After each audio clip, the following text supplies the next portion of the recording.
ಈ ಆಳವಾದ ವಿಶ್ಲೇಷಣೆಗೆ ಸ್ವಾಗತ. ಹ್ಮ್. ಇವತ್ತು ನಾವು ಒಂದು ಬಹಳ ಕುತೂಹಲಕಾರಿಯಾದ ವಿಷಯದ ಬಗ್ಗೆ ಚರ್ಚೆ ಮಾಡ್ತಾ ಇದ್ದೀವಿ. ಹೌದು, ಖಂಡಿತ. ಇದು ನಮ್ಮ ದಿನನಿತ್ಯದ ಬದುಕಿಗೆ ತುಂಬಾ ಹತ್ತಿರವಾದ ವಿಷಯ. ಎಕ್ಸಾಕ್ಟ್ಲಿ. ಇವತ್ತಿನ ನಮ್ಮ ಟಾಪಿಕ್ ಬಂದು ಜೋಸೆಫ್ ನ್ಯೂಯಾನ್ ಬರೆದಿರುವ don't believe everything you think ಅನ್ನೋ ಪುಸ್ತಕದ ಪ್ರಮುಖ ಅಂಶಗಳನ್ನ ಒಟ್ಟುಗೂಡಿಸೋದು. ಅಂದ್ರೆ ನಾವು ಯೋಚಿಸೋದ್ನೆಲ್ಲ ನಂಬಬಾರದು ಅನ್ನೋದು. ಹೌದು. ದೈನಂದಿನ ಜೀವನದ ಸಮಸ್ಯೆಗಳನ್ನ ಹೇಗೆ ಸುಲಭವಾಗಿ ಬಗೆಹರಿಸ್ಕೊಳ್ಬೋದು ಅನ್ನೋದನ್ನ ನಾವು ಇವತ್ತು ಅನ್ವೇಷಣೆ ಮಾಡ್ತೀವಿ. ನಾವು ಪ್ರತಿದಿನ ಅನುಭವಿಸುವ ಒತ್ತಡ, ಆತಂಕ ಮತ್ತೆ ಕೋಪ ಇವೆಲ್ಲದರ ಬಗ್ಗೆ ಒಂದು ಹೊಸ ದೃಷ್ಟಿಕೋನ ಈ ಪುಸ್ತಕದಲ್ಲಿದೆ. ನಮ್ಗೆಲ್ಲ ಒಂದು ಆಶ್ಚರ್ಯದ ವಿಷಯ ಏನಂದ್ರೆ, ನಾವು ಅಂದುಕೊಳ್ಳುವ ಹಾಗೆ ನಮ್ಮ ಒತ್ತಡಕ್ಕೆ ಕಾರಣ ನಮ್ಮ ಸುತ್ತಮುತ್ತ ನಡೆಯುವ ಘಟನೆಗಳಲ್ಲ. ಹೌದು, ಆ ಘಟನೆಗಳ ಬಗ್ಗೆ ನಾವು ಮಾಡುವ ಯೋಚನೆ, ಆ ಥಿಂಕಿಂಗ್ ಮಾತ್ರ ನಮ್ಮ ಆತಂಕಕ್ಕೆ ಕಾರಣ. ಸರಿ, ಇದನ್ನ ಸ್ವಲ್ಪ ಬಿಡಿಸಿ ನೋಡೋಣ. ಹ್ಮ್. ಬೌದ್ಧ ಧರ್ಮದಲ್ಲಿ ಒಂದು ತತ್ವ ಇದೆ, 2 ಬಾಣಗಳ ತತ್ವ ಅಂತ. 2 ಆರೋಸ್ ಕಾನ್ಸೆಪ್ಟ್. ಅದೇ ಮೊದಲನೇ ಭರಣ ಅಂದ್ರೆ ಜೀವನದಲ್ಲಿ ಅನಿರೀಕ್ಷಿತವಾಗಿ ಎದುರಾಗುವ ದೈಹಿಕ ನೋವು ಅಥವಾ ಕಷ್ಟ. ಅಂದ್ರೆ ಅದು ನಮ್ಮ ಕಂಟ್ರೋಲಲ್ಲಿ ಇರಲ್ಲ, ಅದು ಅನಿವಾರ್ಯ. ಎಕ್ಸಾಕ್ಟ್ಲಿ. ಯಾರಾದ್ರೂ ಬಂದು ಗುದ್ದಿದ್ರೆ ಪೆಟ್ಟಾಗತ್ತೆ, ಅದು ಮೊದಲನೇ ಬಾಣ. ಆದ್ರೆ 2ನೇ ಬಾಣ ಅಂದ್ರೆ ಆ ಘಟನೆಗೆ ನಾವು ನೀಡುವ ಪ್ರತಿಕ್ರಿಯೆ. ನಾವೇ ಸೃಷ್ಟಿಸಿಕೊಳ್ಳುವ ಮಾನಸಿಕ ನೋವಲ್ವಾ? ಹೌದು. ಆ 2ನೇ ಬಾಣನ ತಡೆಯೋದು ಸಂಪೂರ್ಣವಾಗಿ ನಮ್ಮ ಕೈಯಲ್ಲಿದೆ ಅನ್ನೋದು ಈ ಪುಸ್ತಕದ ಮೂಲ ಕಲ್ಪನೆ. ಈ 2ನೇ ಬಾಣದ ಪರಿಕಲ್ಪನೆ ನೋಡಿ, ನಮ್ಮ ಮೆದುಳು ಹೇಗೆ ಕೆಲಸ ಮಾಡುತ್ತೆ ಅನ್ನೋದನ್ನ ಬಹಳ ಸ್ಪಷ್ಟವಾಗಿ ಹೇಳುತ್ತೆ. ಅಂದ್ರೆ ನಮ್ಮ ಹಳೆಯ ಸರ್ವೈವಲ್ ಇನ್ಸ್ಟಿಂಕ್ಟ್ ಬಗ್ಗೆ ಹೇಳ್ತಿದ್ದೀರಾ? ಹೌದು. ಮನುಷ್ಯನ ಮನಸ್ಸು ಪ್ರಾಥಮಿಕವಾಗಿ ವಿನ್ಯಾಸಗೊಂಡಿರೋದೇ ನಮ್ಮ ಉಳಿವಿಗಾಗಿ, ಸರ್ವೈವಲ್ಗೋಸ್ಕರ. ಲಕ್ಷಾಂತರ ವರ್ಷಗಳ ಹಿಂದೆ ಮನುಷ್ಯ ಕಾಡಿನಲ್ಲಿದ್ದಾಗ ಹುಲಿ, ಸಿಂಹಗಳ ಭಯ ಇತ್ತಲ್ಲ, ಆ ಥರ. ಎಕ್ಸಾಕ್ಟ್ಲಿ. ಕಾಡಿನಲ್ಲಿದ್ದಾಗ ಪ್ರತಿ ಕ್ಷಣನೂ ಎಚ್ಚರದಿಂದ ಇರೋದು, ಅಪಾಯನ ಗ್ರಹಿಸೋದು ಆತನ ಉಳಿವಿಗೆ ಬೇಕಿತ್ತು. ಅಂದ್ರೆ ಒಂದು ಸಣ್ಣ ಎಲೆ ಅಲಗಾಡಿದ್ರೂ ಅದು ಹುಲಿನೇ ಇರಬಹುದು ಅಂತ ಮೆದುಳು ಅಲರ್ಟ್ ಮಾಡ್ತಿತ್ತು. ನಮ್ಮನ್ನ ತಿನ್ನೋಕೆ ಯಾವ ಪ್ರಾಣಿನೂ ಬರ್ತಾ ಇಲ್ಲ. ಆದರೂ ನಮ್ಮ ಮೆದುಳು ಅದೇ ಹಳೆಯ ಪ್ರೋಗ್ರಾಮಿಂಗಿಂದ ಕೆಲಸ ಮಾಡ್ತಾ ಇದಲ್ವಾ? ಅದೇ ಸಮಸ್ಯೆ. ಅದು ಆಫೀಸಿನ ಒಂದು ಸಣ್ಣ ಇಮೇಲ್ ಆಗಿರ್ಬೋದು ಅಥವಾ ಟ್ರಾಫಿಕ್ ಜಾಮ್ ಆಗಿರ್ಬೋದು, ಎಲ್ಲವನ್ನೂ ಪ್ರಾಣಾಪಾಯ ಅಂತಾನೆ ಭ್ರಮಿಸುತ್ತೆ. ನಿರಂತರವಾಗಿ ಎಚ್ಚರಿಕೆಗಳನ್ನ ಕೊಡ್ತಾನೆ ಇರುತ್ತೆ. ನಮ್ಗೆ ಆತಂಕ ಶುರುವಾಗುತ್ತೆ. ಇದೇ ನಮ್ಮ ಹೆಚ್ಚಿನ ಮಾನಸಿಕ ಒತ್ತಡಕ್ಕೆ ಮೂಲ ಕಾರಣ. ಆ ಹಳೆಯ ಪ್ರೋಗ್ರಾಮಿಂಗ್ ಇಂದಿಗೂ ನಮ್ಮನ್ನ ಹೇಗ್ ಕಾಡ್ತಿದೆ ಅನ್ನೋದು ನಿಜಕ್ಕೂ ವಿಚಿತ್ರ. ಖಂಡಿತ. ಈ ಒತ್ತಡದ ಮೂಲನ ಇನ್ನಷ್ಟು ಸರಳವಾಗಿ ಅರ್ಥ ಮಾಡ್ಕೊಳ್ಳಕ್ಕೆ ಪುಸ್ತಕದಲ್ಲಿ ಒಂದು ಝೆನ್ ಸನ್ಯಾಸಿಯ ಕಥೆ ಇದೆ. ಅದನ್ನ ಇಲ್ಲಿ ಹೇಳಲೇಬೇಕು. ಆ ಖಾಲಿ ದೋಣಿಲ ಕಥೆ, ಅದು ತುಂಬಾ ಇಂಟ್ರೆಸ್ಟಿಂಗ್. ಹೌದು. ಒಬ್ಬ ಝೆನ್ ಸನ್ಯಾಸಿ ತನ್ನ ಆಶ್ರಮದ ಗದ್ದಲದಿಂದ ಸ್ವಲ್ಪ ದೂರ ಉಳಿದು ಶಾಂತವಾಗಿ ಧ್ಯಾನ ಮಾಡಬೇಕು ಅಂತ ಅಂದ್ಕೊಳ್ತಾನೆ. ಏಕಾಂತ ಬೇಕು ಅಂತ. ಎಕ್ಸಾಕ್ಟ್ಲಿ. ಅದಕ್ಕೆ ಒಂದು ಸಣ್ಣ ದೋಣಿ ತಗೊಂಡು ನದಿಯ ಮಧ್ಯಭಾಗಕ್ಕೆ ಹೋಗ್ತಾನೆ. ಕಣ್ಣು ಮುಚ್ಚಿ ಧ್ಯಾನಕ್ಕೆ ಕೂರ್ತಾನೆ. ಸುತ್ತಲೂ ನೀರವ ಮೌನ ಇರುತ್ತೆ. ಹೌದು.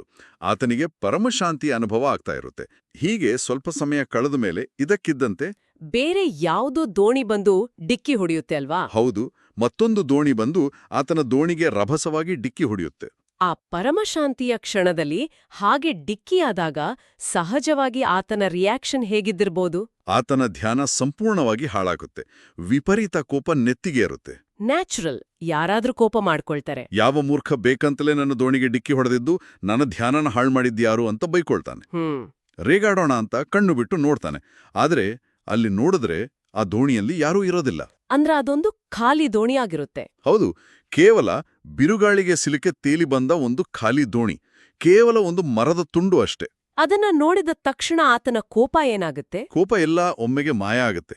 ಆತನಿಗೊಂದು ದೊಡ್ಡ ಸತ್ಯದ ಅರಿವಾಗುತ್ತೆ. ಇಲ್ಲಿರೋ ಒಳನೋಟ ಬಹಳ ಆಳವಾದದ್ದು. ವಾಟ್ಸ್ ಫ್ಯಾಸಿನೇಟಿಂಗ್ ಹಿಯರ್ ಇಸ್, ಆ ಸನ್ಯಾಸಿಗೆ ಕೋಪ ಬಂದಿದ್ದು ಆ ದೋಣಿ ಡಿಕ್ಕಿ ಹೊಡೆದ ಘಟನೆಯಿಂದ ಅಲ್ಲ. ಕರೆಕ್ಟ್. ಬದಲಾಗಿ ಯಾರೋ ಬೇಕೆಂತ್ಲೇ ನನ್ನ ಧ್ಯಾನನ ಹಾಳ್ ಮಾಡ್ತಾ ಇದ್ದಾರೆ ಅನ್ನೋ ಆತನೊಳಗಿನ ಆ ಯೋಚನೆಯಿಂದ. ಕಣ್ಣು ಬಿಟ್ಟು ನೋಡಿದಾಗ ಅದು ಖಾಲಿ ದೋಣಿ ಅಂತ ಗೊತ್ತಾದ ತಕ್ಷಣ ಘಟನೆ ಏನೂ ಬದಲಾಗ್ಲಿಲ್ಲ. ಘಟನೆ ಅದೇ ಇತ್ತು, ಆದ್ರೆ ಆತನ ಯೋಚನೆ ಬದಲಾಯ್ತು. ಯೋಚನೆ ಬದಲಾದ ತಕ್ಷಣ ಕೋಪ ತಾನಾಗಿಯೇ ಮಾಯವಾಯ್ತು. ಅಂದ್ರೆ ನಮ್ಮ ದೈನಂದಿನ ಜೀವನದಲ್ಲೂ ಹೀಗೆ ಆಗುತ್ತೆ ಅಂತೀರಾ? ಹೌದು. ನಮ್ಮ ಮುಂದಿರುವ ಪ್ರತಿಯೊಂದು ಸಮಸ್ಯೆಯೂ, ನಮ್ಮನ್ನ ಕಾಡುವ ಪ್ರತಿಯೊಬ್ಬ ವ್ಯಕ್ತಿಯೂ ಆ ಖಾಲಿ ದೋಣಿ ಇದ್ದ ಹಾಗೆ. ಅಂದ್ರೆ ಪರಿಸ್ಥಿತಿಗಳು ಕೇವಲ ಪರಿಸ್ಥಿತಿಗಳಾಗಿರುತ್ತೆ, ಆದ್ರೆ ನಾವದಕ್ಕೆ ಕೊಡುವ ಅರ್ಥನೇ ನಮ್ಮ ನೋವಿಗೆ ಕಾರಣ. ನಿಖರವಾಗಿ. ಈಗ ಆಫೀಸ್ನಲ್ಲಿ ಯಾರೋ ಒಬ್ರು ಸ್ವಲ್ಪ ಜೋರಾಗಿ ಮಾತ್ನಾಡಿದ್ರೆ ನಾವು ಕಥೆ ಕಟ್ಕೊಳ್ತೇವೆ. ಅವರು ನನ್ನನ್ನು ಅವಮಾನ ಮಾಡ್ತಾ ಇದ್ದಾರೆ ಅಂತ. ಹೌದು, ಆ ಕಥೆನೇ ನಮ್ಮನ್ನ ಕಾಡೋದು. ವಾಸ್ತವದಲ್ಲಿ ಅವರಿಗೆ ಬೇರೇನೋ ತಲೆನೋವಿರ್ಬೋದು ಅಥವಾ ಕೆಲ್ಸದ ಒತ್ತಡ ಇರ್ಬೋದು. ನಾವು ನಮ್ಮ ಕೋಪನ ಹೊರಗಿನ ಪ್ರಪಂಚದ ಮೇಲೆ, ಬೇರೆಯವ್ರ ಮೇಲೆ ಹಾಕ್ತೀವಿ. ಆದ್ರೆ ವಾಸ್ತವವಾಗಿ ಆ ಕೋಪ, ಆ ನೋವು ಹುಟ್ಟೋದು ನಮ್ಮ ತಲೆಯೊಳಗೆ ನಾವು ಮಾಡುವ ನಿರಂತರ ಯೋಚನೆಗಳಿಂದ. ಪ್ರತಿಯೊಂದು ಸನ್ನಿವೇಶನೂ ಒಂದು ಖಾಲಿ ಧೋಣಿ ಅಂತ ನೋಡೋಕೆ ಕಲಿತ್ರೆ ನಮ್ಮ ಅರ್ಧದಷ್ಟು ಸಮಸ್ಯೆಗಳು ಅಲ್ಲಿಗೇ ಸಾಲ್ವ್ ಆಗುತ್ತೆ. ಖಂಡಿತ. ಇದು ದೈನಂದಿನ ಜೀವನಕ್ಕೆ ಬಹಳ ಸುಲಭವಾಗಿ ಅಪ್ಲೈ ಮಾಡಬಹುದಾದ ವಿಚಾರ. ಆಫೀಸ್ ಮೀಟಿಂಗ್ ಇರ್ಲಿ, ಮನೆ ಜವಾಬ್ದಾರಿ ಇರ್ಲಿ. ಆ ಖಾಲಿ ಧೋಣಿ ಕಲ್ಪನೆ ನಮ್ಮನ್ನ ಬಹಳಷ್ಟು ರಕ್ಷಿಸುತ್ತೆ. ಆದ್ರೆ ಇಲ್ಲಿದು ನಿಜವಾಗ್ಲೂ ಕುತೂಹಲಕಾರಿಯಾಗುತ್ತೆ. ಪುಸ್ತಕದಲ್ಲಿ ಆಲೋಚನೆಗಳ ಬಗ್ಗೆ ಒಂದು ಅದ್ಭುತವಾದ ವಿಂಗಡಣೆ ಇದೆ. ಆ ಥಾಟ್ಸ್ ಮತ್ತೆ ಥಿಂಕಿಂಗ್ ನಡುವಿನ ವ್ಯತ್ಯಾಸ ಅಲ್ವಾ? ಎಕ್ಸಾಕ್ಟ್ಲಿ. ನಾವು ಸಾಮಾನ್ಯವಾಗಿ ಆಲೋಚನೆಗಳು ಮತ್ತು ಯೋಚಿಸುವುದು ಎರಡನ್ನೂ ಒಂದೇ ಅಂತ ಅಂದುಕೊಳ್ತೀವಿ. ಆದ್ರೆ ಇಂಗ್ಲಿಷ್ನಲ್ಲಿ ಥಾಟ್ಸ್ ಮತ್ತೆ ಥಿಂಕಿಂಗ್ ಅಂತ ಕರೆಯುವ ಈ ಎರಡು ಪದಗಳ ನಡುವೆ ಬಹಳ ದೊಡ್ಡ ವ್ಯತ್ಯಾಸ ಇದೆ. ಹೌದು, ಥಾಟ್ಸ್ ಅಂದ್ರೆ ಆಲೋಚನೆಗಳು, ಇದೊಂದು ನಾಮಪದ ಅಥವಾ ನೌನ್. ಇದು ಬ್ರಹ್ಮಾಂಡದಿಂದ ಬರುವ ಸಹಜ, ಶ್ರಮವಿಲ್ಲದ ಕಚ್ಚಾ ವಸ್ತು. ಕರೆಕ್ಟ್. ಆದರೆ ಥಿಂಕಿಂಗ್ ಅಂದ್ರೆ ಯೋಚಿಸುವುದು, ಇದೊಂದು ಕ್ರಿಯಾಪದ ಅಥವಾ ವರ್ಬ್. ಆ ಒಲಿದು ಬಂದ ಆಲೋಚನೆಗಳನ್ನ ಪದೇ ಪದೇ ವಿಮರ್ಶೆ ಮಾಡೋದು, ಅಳಿಯೋದು, ತೀರ್ಪು ನೀಡೋದು. ಮತ್ತೆ ಅವುಗಳ ಸುತ್ತ ಬೇಡದ ಕತೆ ಕಟ್ಟುವ ಶ್ರಮದಾಯಕ ಪ್ರಕ್ರಿಯೆ, ಇದೇ ಯೋಚಿಸುವುದು. ಲೇಖಕರು ಹೇಳುವ ಹಾಗೆ ಆಲೋಚನೆಗಳು ಸೃಷ್ಟಿಸುತ್ತವೆ, ಆದರೆ ಯೋಚಿಸುವುದು ನಾಶ ಮಾಡುತ್ತೆ. ಈ ವ್ಯತ್ಯಾಸನ ಅರ್ಥ ಮಾಡ್ಕೊಳ್ಳೋದು ಬಹಳ ಮುಖ್ಯ. ಇದನ್ನ ದೈನಂದಿನ ಜೀವನಕ್ಕೆ ಹೇಗೆ ಅನ್ವಯಿಸಬಹುದು? ಇದನ್ನ ಇನ್ನೊಂದು ರೀತಿಯಲ್ಲಿ ಹೇಳೋದಾದರೆ, ಕಾರಿನಲ್ಲಿ ಹೇಗೆ ಸ್ಪೀಡೋಮೀಟರ್ ಇರುತ್ತೋ ಹಾಗೆ ನಮ್ಮ ಮನಸ್ಸಿನಲ್ಲಿ ಒಂದು ಥಾಟೋಮೀಟರ್ ಇದೆ ಅಂತ ಊಹಿಸ್ಕೊಳ್ಳೋಣ. ಆಲೋಚನೆಗಳ ವೇಗಮಾಪಕ. ಓಕೆ. ನಮ್ಮ ತಲೆಯಲ್ಲಿ ನಿಮಿಷಕ್ಕೆ ಎಷ್ಟು ಯೋಚನೆಗಳು ಓಡುತ್ತಿವೆ ಅನ್ನೋದೇ ನಮ್ಮ ಮಾನಸಿಕ ಒತ್ತಡದ ಮಟ್ಟನ ನಿರ್ಧರಿಸುತ್ತೆ. ಯೋಚನೆಗಳು ಜಾಸ್ತಿ ಆದಾಗ ಆ ವೇಗಮಾಪಕ ರೆಡ್ ಝೋನ್ ತಲುಪುತ್ತೆ ಅಲ್ವಾ?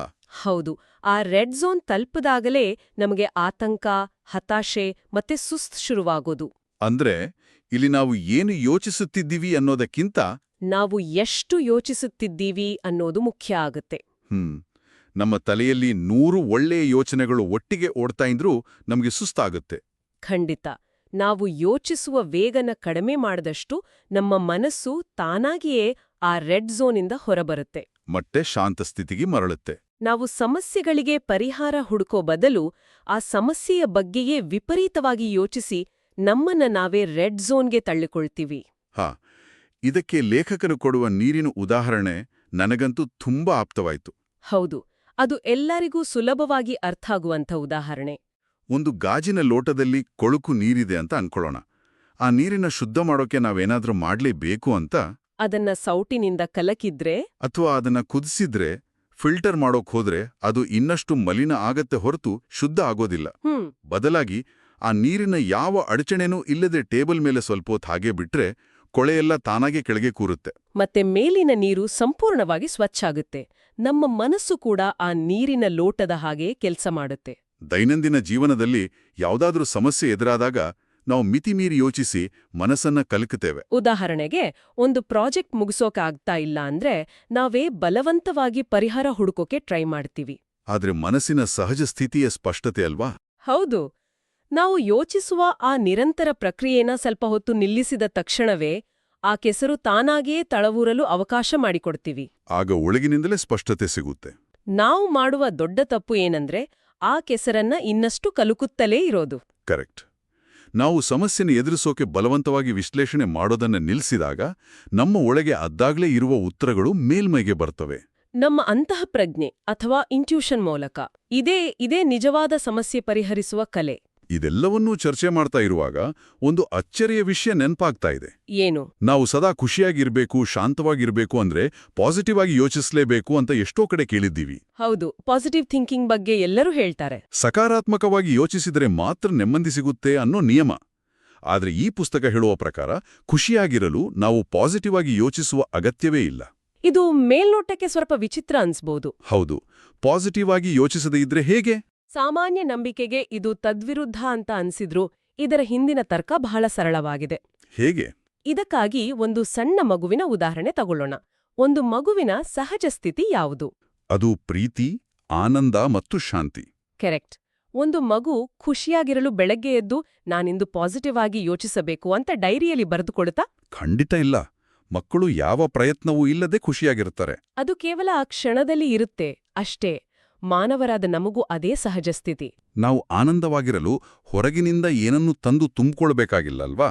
ಇಲ್ಲ, ನಾವು ವಿಪರೀತವಾಗಿ ಯೋಚಿಸೋದನ್ನ ನಿಲ್ಲಿಸಿದ ತಕ್ಷಣವೇ ಆ ಬಲವಂತದ ಸಕಾರಾತ್ಮಕ ಯೋಚನೆಗಳು ಸೇರಿದಂತೆ ಎಲ್ಲಾ ಬಗೆಯ ಗದ್ದಲಗಳು ಮಾಯ ಆಗುತ್ತೆ. ನಮ್ಮೊಳಗಿನ ಮೂಲ ಸಹಜವಾದ ಶಾಂತಿ ತಾನಾಗೇ ಹೊರಬರುತ್ತೆ. ನಕಾರಾತ್ಮಕ ಯೋಚನೆಗಳು ನಮ್ಮನ್ನ ಆ ಸಹಜ ಸ್ಥಿತಿಯಿಂದ ದೂರ ಕೊಂಡೊಯ್ತವೆ. ಹಾಗಾಗಿ ಕೃತಕವಾಗಿ ಪಾಸಿಟಿವ್ ಆಗಿರಲು ಶ್ರಮಪಡುವ ಬದಲು ಸುಮ್ಮನೆ ಯೋಚನೆಗಳನ್ನ ಕೈಬಿಡುವುದೇ ನಿಜವಾದ ಅರ್ಥದಲ್ಲಿ ಸಕಾರಾತ್ಮಕತೆ.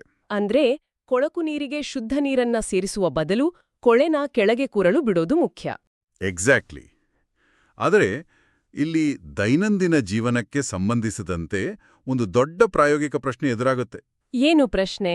ನಮ್ಗೆಲ್ಲರಿಗೂ ಜೀವನದಲ್ಲಿ ಗುರಿಗಳಿರುತ್ತೆ, ಸಾಧಿಸಬೇಕಾದ ಕೆಲಸಗಳು ಇರುತ್ತೆ, ಆಫೀಸ್ ಡೆಡ್ಲೈನ್ಸು, EMI ಕಟ್ಟೋದಿರುತ್ತೆ. ಹೌದು, ಪ್ರಾಕ್ಟಿಕಲ್ ಪ್ರಾಬ್ಲಮ್ಸ್. ಯೋಚಿಸೋದನ್ನೇ ಸಂಪೂರ್ಣವಾಗಿ ನಿಲ್ಲಿಸ್ಬಿಟ್ರೆ ನಮ್ಮ ಈ ಗುರಿಗಳನ್ನ ಸಾಧಿಸೋದು ಹೇಗೆ? ಕೇವಲ ಮೌನವಾಗಿ ಕುಳಿತುಬಿಟ್ರೆ ಬದುಕು ನಡೆಯೋದಿಲ್ಲ ಅಲ್ವಾ? ಇದು ಪ್ರತಿಯೊಬ್ಬರಿಗೂ ಕಾಡುವ ಬಹಳ ಸಹಜವಾದ ಪ್ರಶ್ನೆ. ಕೆಲ್ಸ ಮಾಡದೆ ಜೀವನ ನಡೆಯುವುದಿಲ್ಲ ಅನ್ನೋದು ಸತ್ಯ. ಮತ್ತೇಗ್ ಬ್ಯಾಲೆನ್ಸ್ ಮಾಡೋದು? ನಾವು ಕೆಲ್ಸ ಮಾಡುವ ಹಿಂದಿನ ಉದ್ದೇಶ ಯಾವುದು ಅನ್ನೋದು ಮುಖ್ಯ. ಇಲ್ಲಿ ಲೇಖಕರು 2 ರೀತಿಯ ಗುರಿಗಳನ್ನ ಬಹಳ ಸ್ಪಷ್ಟವಾಗಿ ವಿಂಗಡಿಸ್ತಾರೆ. ಓಹ್, ಯಾವೆರಡು ರೀತಿ? ಮೊದಲನೇದು ಹತಾಶೆಯಿಂದ ಹುಟ್ಟುವ ಗುರಿಗಳು, ಅಂದ್ರೆ goals out of desperation. Okay. ಮತ್ತು ಎರಡನೇದು ಸ್ಫೂರ್ತಿಯಿಂದ ಹುಟ್ಟುವ ಗುರಿಗಳು, ಅಂದ್ರೆ ಗೋಲ್ಸ್ ಔಟ್ ಆಫ್ ಇನ್ಸ್ಪಿರೇಷನ್. ಹತಾಶೆಯಿಂದ ಹುಟ್ಟುವ ಗುರಿಗಳು ಅಂದ್ರೆ ನಮ್ಮ ಭಯದಿಂದ ಬರುವಂಥವಿರಬೇಕು. ಹೌದು, ನಾನು ಈ ಪ್ರಮೋಷನ್ ತಗೊಳ್ಳೇಬೇಕು, ಇಲ್ಲದಿದ್ರೆ ನನ್ನ ಬೆಲೆ ಕಡಿಮೆ ಆಗುತ್ತೆ. ಅಥವಾ ನಾನು ಆ ಮನೆ ಕಟ್ಟಿಸಲೇಬೇಕು, ಇಲ್ಲದಿದ್ರೆ ಸಮಾಜದಲ್ಲಿ ಗೌರವ ಇರೋದಿಲ್ಲ ಅಂತ ನಂಬಿ ಮಾಡೋ ಕೆಲ್ಸಗಳು. ಈ ಗುರಿಗಳು ಬಹಳ ಭಾರವಾಗಿರುತ್ತೆ. ಇವು ಸದಾ ಒತ್ತಡ, ಭಯ ಮತ್ತು ಅಭದ್ರತೆಯಿಂದ ಕೂಡಿರುತ್ತೆ. ಇಲ್ಲಿ ನಾವು ಕೆಲ್ಸನ ಇಷ್ಟಪಟ್ಟು ಮಾಡ್ತಾ ಇರೋದಿಲ್ಲ, ಕೇವಲ ರಿಸಲ್ಟ್ ಮೇಲಿನ ಆಸೆಯಿಂದ ಮಾಡ್ತಾ ಇರ್ತೀವಿ. ಹಾಗಾದ್ರೆ ಸ್ಫೂರ್ತಿಯ ಗುರಿಗಳು ಹೇಗೆ ಭಿನ್ನವಾಗಿರುತ್ತೆ? ಸ್ಫೂರ್ತಿಯ ಗುರಿಗಳು ಸಂಪೂರ್ಣ ಭಿನ್ನ. ಅವು ನಮ್ಮ ಅಂತರಾಳದ ಆಸಕ್ತಿಯಿಂದ, ಒಳಗಿನ ಪ್ರೀತಿಯಿಂದ ಹುಟ್ಟುತ್ತವೆ. ಅಲ್ಲಿ ಯಾರಿಗೋ ಏನನ್ನಾದ್ರೂ ಸಾಬೀತುಪಡಿಸುವ ಒತ್ತಡ ಇರೋದಿಲ್ಲ. ಬದಲಾಗಿ ಆ ಕೆಲ್ಸನ ಮಾಡೋದ್ರಲ್ಲೇ ಒಂದು ರೀತಿಯ ಆನಂದ ಇರುತ್ತೆ. ಈ ಸ್ಫೂರ್ತಿಯ ಗುರಿಗಳು ನಮ್ಗೆ ಅರಿವಿಲ್ಲದಂತೆ ನಮ್ಮನ್ನ ಲವಲವಿಕೆಯಿಂದ ಮುನ್ನಡೆಸ್ತವೆ. ಅಲ್ಲಿ ಕೆಲ್ಸ ಮಾಡೋದು ಭಾರ ಅನ್ಸೋದಿಲ್ಲ. ಹತಾಶೆಯ ಗುರಿಗಳು ನಮ್ಮನ್ನ ಸುಸ್ತು ಮಾಡಿದ್ರೆ, ಸ್ಫೂರ್ತಿಯ ಗುರಿಗಳು ನಮ್ಗೆ ಶಕ್ತಿ ತುಂಬುತ್ತವೆ. ಇದನ್ನ ಸಾಧಿಸಿದವರ ಬಗ್ಗೆ ಏನಾದ್ರೂ ಉದಾಹರಣೆ ಇದೆಯಾ? ಹೌದು. ಈ ಸ್ಫೂರ್ತಿಯ ಗುರಿಗಳ ಮೂಲಕ ಕೆಲಸ ಮಾಡಿದ ಇತಿಹಾಸದ ಶ್ರೇಷ್ಠ ಮೆದುಳುಗಳ ಕಡೆಗೆ ಒಮ್ಮೆ ಗಮನ ಹರಿಸೋಣ. ಥಾಮಸ್ ಎಡಿಸನ್ ಮತ್ತು ಆಲ್ಬರ್ಟ್ ಐನ್ಸ್ಟೈನ್. ಓ, ಗ್ರೇಟ್ ಸೈಂಟಿಸ್ಟ್ಸ್. ಹೌದು, ಅವರ ಕೆಲಸದ ಶೈಲಿ ಈ ತತ್ವಕ್ಕೆ ಕನ್ನಡಿ ಹಿಡಿಯುತ್ತೆ. ಥಾಮಸ್ ಎಡಿಸನ್ ಅವರಿಗೆ ಯಾವುದಾದರೂ ದೊಡ್ಡ ಸಮಸ್ಯೆ ಎದುರಾದಾಗ ಅಥವಾ ಹೊಸ ಯಂತ್ರದ ಡಿಸೈನ್ ಮಾಡುವಾಗ ಪರಿಹಾರ ಸಿಗದೆ ಹೋದ್ರೆ ಏನ್ ಮಾಡ್ತಾ ಇದ್ರು? ಅವರು ತಲೆ ಕೆಡಿಸ್ಕೊಂಡು ಕುಳಿತಿರ್ಲಿಲ್ಲ. ಬದಲಾಗಿ ಒಂದು ಆರಾಮದಾಯಕ ಕುರ್ಚಿ ಮೇಲೆ ಕುಳಿತು ತಮ್ಮ 2 ಕೈಗಳಲ್ಲಿ ಒಂದೊಂದು ಕಬ್ಬಿಣದ ಚೆಂಡುಗಳನ್ನ ಹಿಡಿದುಕೊಂಡು ನಿದ್ದೆ ಮಾಡ್ತಾ ಇದ್ರಂತೆ. ಕಬ್ಬಿಣದ ಚೆಂಡುಗಳನ್ನ ಹಿಡಿದುಕೊಂಡು ನಿದ್ದೆ ಮಾಡೋದಾ? ಇದೊಂದು ವಿಚಿತ್ರ ಅಭ್ಯಾಸ ಅಲ್ವಾ? ಹೌದು, ಮೇಲ್ನೋಟಕ್ಕೆ ವಿಚಿತ್ರ ಅನಿಸುತ್ತೆ. ಆದರೆ ಇದರ ಹಿಂದಿನ ತಂತ್ರ ಅದ್ಭುತವಾಗಿದೆ. ಏನೋ ತಂತ್ರ? ಅವರು ಆಳವಾದ ನಿದ್ದೆಗೆ ಜಾರಿದ ತಕ್ಷಣ ಅವರ ದೇಹ ಸಡಿಲವಾಗುತ್ತಿತ್ತು. ಆಗ ಕೈಯಲ್ಲಿದ್ದ ಆ ಕಬ್ಬಿಣದ ಚೆಂಡುಗಳು ಕೆಳಗೆ ಬಿದ್ದಾಗ ದೊಡ್ಡ ಶಬ್ದ ಆಗುತ್ತೆ. ಎಕ್ಸಾಕ್ಟ್ಲಿ. ಆ ದೊಡ್ಡ ಶಬ್ದಕ್ಕೆ ಅವರು ಒಮ್ಮೆಲೆ ಎಚ್ಚರಾಗ್ತಾ ಇದ್ರು.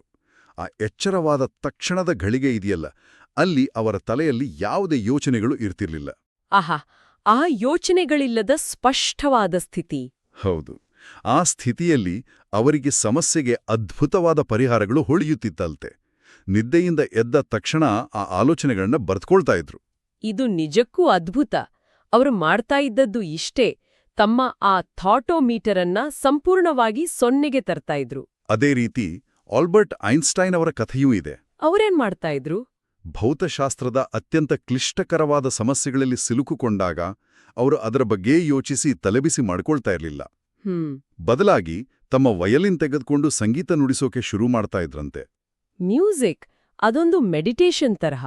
ಹೌದು, ಸಂಗೀತದಲ್ಲಿ ಸಂಪೂರ್ಣವಾಗಿ ತಲ್ಲೀನರಾದಾಗ ಅವರ ಮೆದುಳು ಆ ಸಮಸ್ಯೆಯ ವಿಶ್ಲೇಷಣೆಯಿಂದ ಹೊರಬಂದು ಸಹಜ ಸ್ಥಿತಿಗೆ ಮರಳುತ್ತಿತ್ತು. ಆ ಮೌನದ ಸ್ಥಿತಿಯಲ್ಲಿ ಪರಿಹಾರ ತಾನಾಗಿಯೇ ಪ್ರಕಟ ಆಗ್ತಾ ಇತ್ತು. ಇದನ್ನ ನಾವು ಬ್ರಾಡರ್ ಪಿಕ್ಚರ್ನಲ್ಲಿ ನೋಡಿದ್ರೆ ಇವರಿಬ್ರು ಮಾಡ್ತಾ ಇದ್ದದ್ದು ಒಂದೇ, ಹೊಸ ಆಲೋಚನೆಗಳು ಒಳಬರಲು ಸ್ಪೇಸ್ ಕ್ರಿಯೇಟ್ ಮಾಡೋದು. ಇದನ್ನೇ ನಾವು ಜಪಾನಿನ ಸಮರ ಕಲೆಗಳ ಮಾರ್ಷಲ್ ಆರ್ಟ್ಸ್ ತತ್ವಗಳಿಗೆ ಹೋಲಿಸಿ ನೋಡ್ಬೋದು. ಅಲ್ಲಿ ಏನಂತಾರೆ ಇದಕ್ಕೆ? ಅಲ್ಲಿ ಇದನ್ನ ಮುಷಿನ್ ಅಂತ ಕರೀತಾರೆ. ಅಂದ್ರೆ ಯೋಚನೆಗಳಿಲ್ಲದ ಸಂಪೂರ್ಣ ಶೂನ್ಯವಾದ ಆದ್ರೆ ಅತ್ಯಂತ ಜಾಗೃತವಾದ ಶುದ್ಧ ಹರಿವಿನ ಸ್ಥಿತಿ. ಇಂಗ್ಲಿಷ್ನಲ್ಲಿ ಫ್ಲೋ ಸ್ಟೇಟ್ ಅಂತ ಕರೀತಾರಲ್ಲ? ಅದೇನಾ? Exactly, flow state. ಎಡಿಸನ್ ಮತ್ತು ಐನ್ಸ್ಟೈನ್ ಇಬ್ರೂ ಮಾಡ್ತಾ ಇದ್ದುದು ಇದನ್ನೇ. ಬಲವಂತವಾಗಿ ವಿಶ್ಲೇಷಣೆ ಮಾಡೋದನ್ನ ನಿಲ್ಲಿಸಿ ಮನಸ್ಸಿನಲ್ಲಿ ಒಂದು ಖಾಲಿ ಜಾಗನ ಸೃಷ್ಟಿಸ್ತಾ ಇದ್ರು. ಈ ಮುಷಿನ್ ಸ್ಥಿತಿಯಲ್ಲಿ ನಮ್ಮ ಅಹಂಕಾರ ಇರೋದಿಲ್ಲ, ಬಲವಂತದ ತರ್ಕ ಇರೋದಿಲ್ಲ. ಬದಲಾಗಿ ನಮ್ಮ ದೇಹ ಮತ್ತು ಮನಸ್ಸು ತಾವಾಗೇ ಸಹಜವಾಗಿ ಕೆಲಸ ಮಾಡ್ತವೆ. ಅತ್ಯುತ್ತಮ ಕ್ರೀಡಾಪಟುಗಳು ಆಡುವಾಗಲೂ ಅಥವಾ ಶ್ರೇಷ್ಠ ಸಂಗೀತಗಾರರು ಹಾಡುವಾಗಲೂ ಈ ಫ್ಲೋ ಸ್ಟೇಟ್ನಲ್ಲಿರ್ತಾರೆ. ಅವರು ಆ ಕ್ಷಣದಲ್ಲಿ ನಾನು ಹೀಗೆ ಹಾಡಬೇಕು ಅಂತ ವಿಶ್ಲೇಷಣೆ ಮಾಡ್ತಾ ಇರೋದಿಲ್ಲ, ಕೇವಲ ಆ ಕ್ಷಣದಲ್ಲಿ ಹರಿಯುತ್ತಿರುತ್ತಾರೆ. ನಮ್ಮ ದೈನಂದಿನ ಕೆಲಸಗಳಾದ ಅಡಿಗೆ ಮಾಡೋದು, ಕಾರು ಓಡಿಸೋದು ಅಥವಾ ಆಫೀಸಿನ ಒಂದು ರಿಪೋರ್ಟ್ ಬರೆಯುವಾಗಲೂ ನಾವು ಈ ಮುಷಿನ್ ಸ್ಥಿತಿನ ಅನುಭವಿಸಬಹುದು. ವಿಪರೀತವಾಗಿ ಯೋಚಿಸದೆ ಕೆಲಸದಲ್ಲಿ ತಲ್ಲೀನರಾದರೆ ಸಾಕು. ನಾವು ಬಲವಂತವಾಗಿ ಪರಿಹಾರಗಳನ್ನು ಹುಡುಕೋ ಬದಲು ಪರಿಹಾರಗಳು ನಮ್ಮತ್ತ ಬರೋಕೆ ಅವಕಾಶ ಮಾಡಿಕೊಡಬೇಕು. ಇದು ನಮ್ಮ ದೈನಂದಿನ ಜೀವನದ ಸಮಸ್ಯೆಗಳನ್ನ ನಾವು ಎದುರಿಸುವ ರೀತಿಯನ್ನೇ ಬದಲಾಯಿಸುತ್ತೆ. ಯಾವುದಾದ್ರೂ ಸಮಸ್ಯೆಗೆ ತಕ್ಷಣ ಪರಿಹಾರ ಸಿಗ್ತಾ ಇಲ್ಲ ಅಂದ್ರೆ ಅದರ ಬಗ್ಗೆಯೇ ಗಂಟೆಗಟ್ಟಲೆ ಯೋಚಿಸಿ ಸುಸ್ತಾಗೋ ಬದಲು ಎದ್ದು ಒಂದು ಸಂಘ ವಾಕ್ ಹೋಗೋದು ಅಥವಾ ನಮಗಿಷ್ಟವಾದ ಹಾಡು ಕೇಳುವುದು ಉತ್ತಮ ಪರಿಹಾರ ಅಂತ ಅನ್ಸುತ್ತೆ. ಖಂಡಿತ. ಈ ಎಲ್ಲಾ ವಿಷಯಗಳನ್ನ ಒಟ್ಟಾರೆಯಾಗಿ ನೋಡಿದಾಗ ಈ ಆಳವಾದ ವಿಶ್ಲೇಷಣೆಯಿಂದ ನಾವು ಕಲಿಬೇಕಾದ ಮುಖ್ಯ ಪಾಠ ಬಹಳ ಸ್ಪಷ್ಟವಾಗಿದೆ. ಹೌದು, ಸಮಸ್ಯೆ ಎದುರಾದಾಗ ಮಿತಿಮೀರಿ ಯೋಚಿಸಿ ನಮ್ಮ ಶಕ್ತಿನ ಕಳೆಕೊಳ್ಳುವ ಬದಲು ಮನಸ್ಸನ್ನ ಶಾಂತಗೊಳಿಸಬೇಕು. ಆ ನೀರಿನ ಲೋಟದ ಹಾಗೆ ನಮ್ಮೊಳಗಿನ ಗದ್ದಲ, ಕೆಸರು ಕೆಳಗೆ ಕೂತ್ಕೊಳ್ಳೋಕೆ ಬಿಡಬೇಕು. ಆಗ ನಮ್ಮ ಅಂತಹ ಪ್ರಜ್ಞೆಯಿಂದ ಸರಿಯಾದ ಆಲೋಚನೆಗಳು ತಾವಾಗಿಯೇ ಹೊರಹೊಮ್ಮಲು ಅವಕಾಶ ಸಿಗುತ್ತೆ. ಪ್ರತಿಯೊಂದು ಸಮಸ್ಯೆ ಪರಿಹಾರವೂ ನಮ್ಮೊಳಗೆ ಇದೆ. ಹೊರಗಿನ ಪ್ರಪಂಚದ ಗದ್ದಲಗಳಿಗೆ ಕಿವುಡಾಗಿ ನಮ್ಮ ಒಳಗಿನ ಧ್ವನಿಗೆ ಕಿವಿಯಾಗಬೇಕು. ಆ ಸಹಜವಾದ ಆನಂದದ ಸ್ಥಿತಿಗೆ ನಾವು ಮರಳಬೇಕು. ಇಷ್ಟು ಹೊತ್ತಿನ ನಮ್ಮ ಈ ಚರ್ಚೆ ಕೇವಲ ಒಂದು ಪುಸ್ತಕದ ಸಾರಾಂಶ ಅಲ್ಲ, ಬದಲಾಗಿ ಇದೊಂದು ಜೀವನ ಶೈಲಿ. ನಮ್ಮನ್ನ ಕಾಡುವ ಸಮಸ್ಯೆಗಳು ಕೇವಲ ಖಾಲಿ ದೋಣಿಗಳಿದ್ದ ಹಾಗೆ ಅನ್ನೋದನ್ನ ನಾವು ಸದಾ ನೆನಪಿನಲ್ಲಿಟ್ಕೊಳ್ಬೇಕು. ಅವುಗಳಿಗೆ ನಾವು ನೀಡುವ ಪ್ರತಿಕ್ರಿಯೆ ಮತ್ತು ನಿರಂತರ ಯೋಚನೆನೇ ನಮ್ಮ ನೆಮ್ಮದಿನ ಕದಿಯುತ್ತೆ. ಈ ಆಳವಾದ ವಿಶ್ಲೇಷಣೆಯನ್ನ ಮುಕ್ತಾಯಗೊಳಿಸುವ ಮುನ್ನ ಒಂದು ಆಳವಾದ ಪ್ರಚೋದನಾತ್ಮಕವಾದ ಅಂತಿಮ ಚಿಂತನೆಯೊಂದಿಗೆ ಮುಕ್ತಾಯ ಮಾಡೋಣ. ಹೌದು, ಇಂದಿನ ಚರ್ಚೆಯ ಹಿನ್ನೆಲೆಯಲ್ಲಿ ನೋಡಿದಾಗ ನಾವು ಯೋಚಿಸಬೇಕಾದ ಮತ್ತೊಂದು ಆಯಾಮ ಇದೆ. ಆ ಸರ್ವೈವಲ್ ಬ್ರೇನ್ ಬಗ್ಗೆ ಅಲ್ವಾ? ಎಕ್ಸಾಕ್ಟ್ಲಿ. ನಮ್ಮ ಮೆದುಳಿನ ಮೂಲ ಕೆಲಸ ಕಾಡಿನಲ್ಲಿ ಕ್ರೂರ ಪ್ರಾಣಿಗಳಿಂದ ನಮ್ಮನ್ನ ಉಳಿಸುವುದಾಗಿತ್ತು ಅಂತ ನಾವು ಚರ್ಚೆ ಮಾಡಿದ್ವಿ. ಆದ್ರೆ ಇಂದು ಕಾಡೂ ಇಲ್ಲ, ಪ್ರಾಣಿಗಳೂ ಇಲ್ಲ. ಹಾಗಾದ್ರೆ ನಮ್ಮ ಮೆದುಳು ನಮ್ಮ ದೈನಂದಿನ ಜೀವನದ ಯಾವೆಲ್ಲ ಸಣ್ಣಪುಟ್ಟ ವಿಷಯಗಳನ್ನ ಜೀವನ್ಮರಣದ ಸಮಸ್ಯೆ ಅಂತ ಭ್ರಮಿಸ್ತಾ ಇದೆ? ಇಲಿನ ಹೆದರ್ಸಿ ಹುಲಿ ಮಾಡ್ತಾ ಇದೆ. ಜೊತೆಗೆ ನಮ್ಮ ಇಂದಿನ ಆಧುನಿಕ ಡಿಜಿಟಲ್ ಜಗತ್ತನ್ನ ಒಂದೇ ಗಮನಿಸಿ. ನಮ್ಮ ಸ್ಮಾರ್ಟ್ಫೋನ್ಗಳು, ಅದರಲ್ಲಿರುವ ಸೋಷಿಯಲ್ ಮೀಡಿಯಾ ಆಲ್ಗೋರಿದಮ್ಗಳು ಮತ್ತು ಸುದ್ದಿವಾಹಿನಿಗಳು ಇವೆಲ್ಲವೂ ವಿನ್ಯಾಸಗೊಂಡಿರೋದೇ ನಮ್ಮನ್ನ ಸದಾ ಆ ರೆಡ್ ಝೋನ್ನಲ್ಲಿ ಇಡೋಕೆ. ನಾವು ಎಷ್ಟು ಆತಂಕಗೊಳ್ತೇವೋ, ಎಷ್ಟು ವಿಪರೀತವಾಗಿ ಯೋಚನಿಸ್ತೇವೋ, ಅಷ್ಟು ಹೆಚ್ಚು ಸಮಯ ನಾವು ಆ ಸ್ಕ್ರೀನ್ಗೆ ಅಂಟಿಕೊಂಡಿರ್ತೇವೆ. ನಮ್ಮ ಆತಂಕವೇ ಅವರ ಬಿಸ್ನೆಸ್ ಮಾಡೆಲ್. ನಮ್ಮ ಶಾಂತಿನೇ ಅವರಿಗೆ ನಷ್ಟ, ನಮ್ಮ ಓವರ್ ಥಿಂಕಿಂಗ್ ಅವರ ಲಾಭ. ಹಾಗಾದ್ರೆ ಈ ಅಲ್ಗಾರಿದಮ್ಗಳಿಗಾಗಿ ನಮ್ಮ ನೆಮ್ಮದಿನ ಬಲಿ ಕೊಡ್ತಾ ಇದ್ದೀವಾ ಅನ್ನೋದನ್ನ ನಾವೆಲ್ಲರೂ ಒಮ್ಮೆ ಗಂಭೀರವಾಗಿ ಯೋಚಿಸಬೇಕಿದೆ. ಈ ಭ್ರಮೆಯಿಂದ ಹೊರಬಂದ್ರೆ ಯೋಚಿಸೋದನ್ನ ನಿಲ್ಲಿಸೋದು ಕೇವಲ ನಮ್ಮ ವೈಯಕ್ತಿಕ ಶಾಂತಿಗಾಗಿ ಮಾತ್ರವಲ್ಲ, ಈ ನಿರಂತರ ಗದ್ದಲದ ಜಗತ್ತಿನ ವಿರುದ್ಧ ನಾವು ಮಾಡುವ ಅತಿದೊಡ್ಡ ಬಂಡಾಯವೂ ಆಗಿರಬಹುದು. ನಿಮ್ಮ ನಾಳೆಯ ಬೆಳಗು ಎಷ್ಟು ಶಾಂತವಾಗಿರಬಹುದು ಒಮ್ಮೆ ಕಲ್ಪಿಸಿಕೊಳ್ಳಿ. ಬಹಳ ಅರ್ಥಗರ್ಭಿತವಾದ ಮಾತು. ಯೋಚನೆಗಳಿಲ್ಲದ ಅಶುದ್ಧ ಹರಿವಿನ ಸ್ಥಿತಿನ ನಮ್ಮ ದೈನಂದಿನ ಬದುಕಿನಲ್ಲಿ ಅಳವಡಿಸಿಕೊಳ್ಳಲು ಇಂದೇ ಪ್ರಯತ್ನಿಸೋಣ. ನಮ್ಮ ಒಳಗಿನ ಅಂತಃಪ್ರಜ್ಞೆಯೇ ನಮ್ಗೆ ದಾರಿದೀಪವಾಗಲಿ. ಆ ಖಾಲಿ ದೋಣಿನ ನೋಡಿ ನಗುವಷ್ಟು ಪ್ರಬುದ್ಧತೆ ಮತ್ತು ಶಾಂತಿ ನಮ್ಮೆಲ್ಲರ ಬದುಕಿನ ಭಾಗವಾಗಲಿ. ಆಲೋಚನೆಗಳು ಒಲಿದು ಬರಲಿ, ಯೋಚಿಸುವುದು ಮರೆಯಾಗಲಿ. ಶಾಂತ ಮನಸ್ಸಿನೊಂದಿಗೆ ಮುಂದಿನ ಹೆಜ್ಜೆ ಇಡೋಣ. ಈ ಆಳವಾದ ವಿಶ್ಲೇಷಣೆಯಲ್ಲಿ ಭಾಗವಹಿಸಿದ್ದಕ್ಕಾಗಿ ಧನ್ಯವಾದಗಳು. ಧನ್ಯವಾದಗಳು. ಶಾಂತಿ ನಮ್ಮೊಳಗೇ ಇದೆ. ಶುಭವಾಗಲಿ.